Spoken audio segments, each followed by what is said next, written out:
You are under attack because hell knows what heaven has planned for you.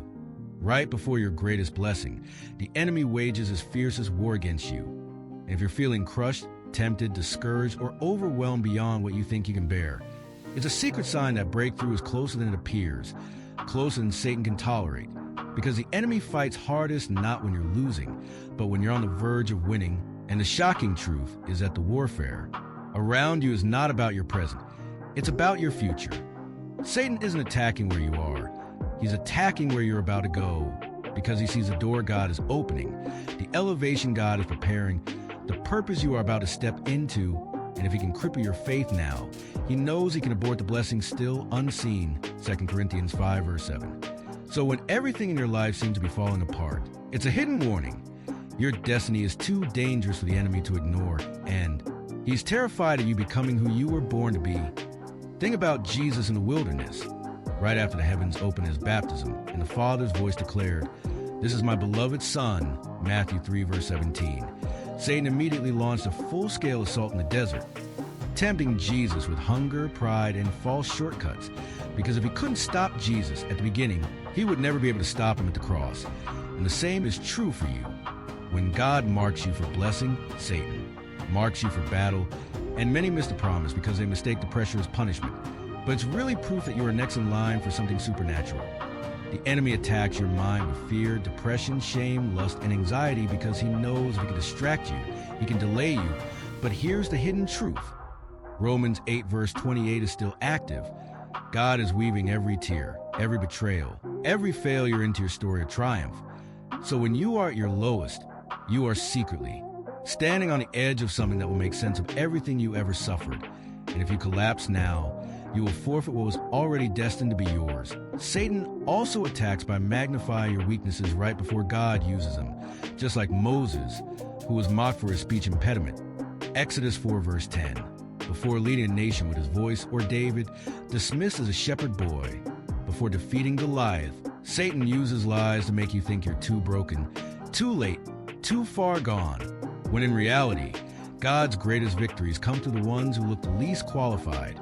Another shocking tactic of the enemy is sudden, unexpected betrayal. People close to you turning their backs, trusted voices going silent, friends becoming enemies, because Satan hopes that isolation will make you doubt your calling. Yet even Jesus had a Judas at the table right before his greatest victory at the cross. John 13, verses 21 to 27. And sometimes betrayal isn't punishment. It's preparation forcing you to rely fully on God, not on people, so that when you rise, no one else can take the credit. One more hidden strategy is exhaustion. The feeling that you can't pray another prayer, fight another battle, dream another dream. Because if Satan can't destroy you with sin, he'll try to wear you down with sheer fatigue. Galatians 6, verse 9.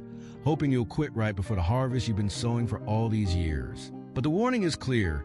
Do not grow weary, because the pressure is a prophecy in disguise. You don't wrestle against flesh and blood. Ephesians 6, verse 12. And what you're facing isn't random. It's targeted, calculated, desperate. Because your obedience today will birth blessings for generations you haven't even met yet. And the enemy sees what you're building even when you can't yet. So when the night feels longest, when the fire feels hottest, when the silence feels cruelest, you must remember the secret pattern of heaven. Crucifixion always comes before resurrection. Pruning always comes before growth. And wilderness always comes before the promised land. The shocking thing is, many of the blessings God has stored for you are too big for the old version of you.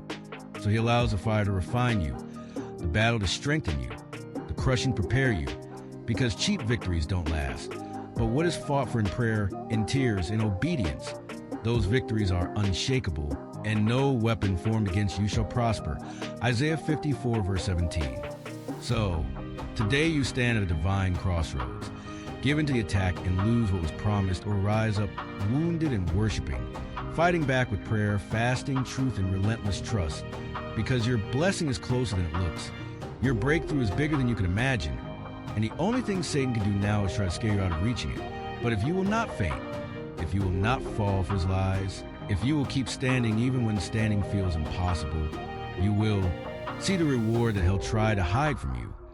Because your story ends in victory, and no attack, no betrayal, no temptation, and no delay can cancel the blessing that the blood of Jesus has already secured.